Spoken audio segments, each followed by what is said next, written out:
For all you people that say that Malaysia is not that advanced and there's not that much money, over there you got a Rolls Royce. The Malays aren't gonna buy your stuff. They don't have any money. They don't have any money. Those folks have no money at all. So why do you, uncle, need to mock other countries like Malaysia, Vietnam, and Cambodia when, as you say, they have no money? The Malays aren't going to buy your stuff. They don't have any money.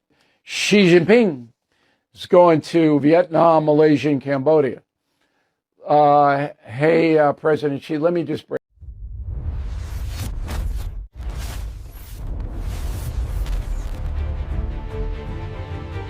Malaysia sering menjadi bahan hinaan. Ada suara dari luar yang mengatakan negara ini miskin, tiada duit, rakyatnya hidup susah, dan bergantung sepenuhnya kepada bantuan. Hinaan ini kadangkala datang tanpa asas, tanpa pengalaman, dan tanpa pemahaman sebenar tentang bagaimana kehidupan di Malaysia berlangsung. Lebih menyedihkan, ada juga suara yang datang dari kalangan kita sendiri yang mengulang persepsi luar seolah-olah ia adalah kebenaran mutlak.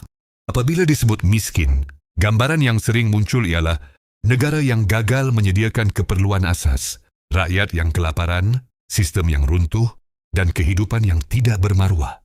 Tetapi adakah itu gambaran sebenar Malaysia? Atau adakah istilah miskin itu digunakan secara longgar, sekadar perbandingan angka dan status, tanpa melihat realiti kehidupan sebenar rakyatnya? Persoalan ini perlu dijawab dengan jujur, bukan dengan emosi, bukan juga dengan rasa terlalu mempertahankan diri. Kerana hanya dengan memahami maksud sebenar miskin, barulah kita boleh menentukan sama ada Malaysia benar-benar layak menerima label tersebut atau ia sekadar hinaan kosong yang diulang tanpa fikir. For all you people that say that Malaysia is not that advanced and there's not that much money, over there you got a Rolls Royce, over here you got a Range Rover, beside the Ferrari, beside the Lamborghini, beside the Bentley, beside the Maserati. Yeah, wow. No money here. Untuk memahami sama ada Malaysia miskin atau tidak, kita perlu terlebih dahulu memahami maksud kemiskinan itu sendiri. Miskin bukan sekadar pendapatan rendah, tetapi keadaan di mana rakyat tidak mempunyai akses kepada pendidikan, kesihatan, keselamatan, peluang pekerjaan, dan kehidupan yang bermaruah. Jika sesebuah negara gagal menyediakan perkara asas ini kepada majoriti rakyatnya, barulah wajar ia digelar miskin. Di Malaysia, walaupun masih wujud jurang kaya dan miskin, keperluan asas secara umumnya masih boleh diakses. Pendidikan asas disediakan hampir kepada semua, dari bandar hingga ke pedalaman. Sistem kesihatan awam membolehkan rakyat mendapatkan rawatan dengan kos yang sangat rendah berbanding banyak negara lain. Jalan raya, bekalan air, elektrik dan komunikasi bukan lagi kemewahan, tetapi keperluan yang dinikmati oleh kebanyakan rakyat. Malaysia juga bukan negara yang runtuh ekonominya. Ia mempunyai industri yang pelbagai, dari pembuatan, perladangan, teknologi, pelancongan hingga perkhidmatan. Nilai mata wang mungkin tidak setinggi negara maju, tetapi kestabilan ekonomi dan peluang pekerjaan masih wujud. Ramai warga asing datang ke Malaysia. Bukan kerana simpati, tetapi kerana peluang. Mereka bekerja, berniaga, menetap dan membina kehidupan di sini, sesuatu yang jarang berlaku di negara yang benar-benar miskin. Jika Malaysia miskin, mengapa pelancong asing terkejut dengan infrastruktur yang teratur, bandar yang moden dan sistem pengangkutan yang berfungsi? Mengapa ramai warga asing mengatakan kos hidup di Malaysia lebih munasabah, makanan lebih berkualiti, dan kehidupan lebih seimbang? Kenyataan ini bukan datang dari statistik, tetapi dari pengalaman hidup mereka sendiri. Namun perlu diakui, Malaysia juga bukan negara kaya seperti yang sering dibanggakan.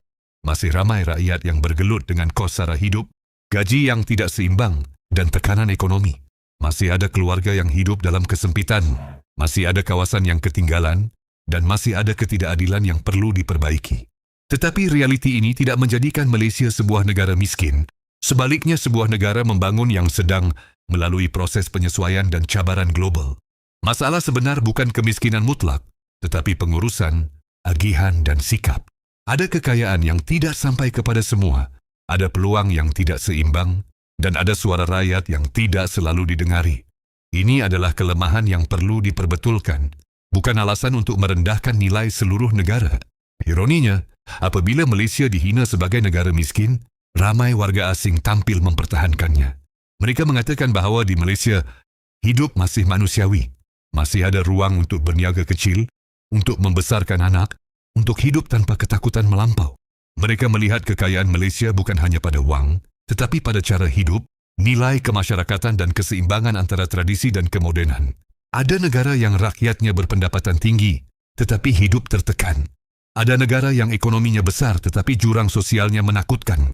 Malaysia mungkin tidak sempurna, tetapi ia masih menawarkan kehidupan yang stabil, selamat dan berperi kemanusiaan kepada majoriti rakyatnya. Itu bukan ciri negara miskin, tetapi ciri negara yang masih berdiri dengan maruahnya. The Malays aren't going to buy your stuff. They don't have any money. They don't have any money. Those folks have no money at all. So why do you, uncle, need to mock other countries like Malaysia, Vietnam and Cambodia when, as you say, they have no money? Malaysia has cheap petrol, affordable healthcare, and the second tallest building in the world. But let me tell you something. Malaysia has much more than money. Respect, morality, and culture. Not the crazy, woke culture, but real culture.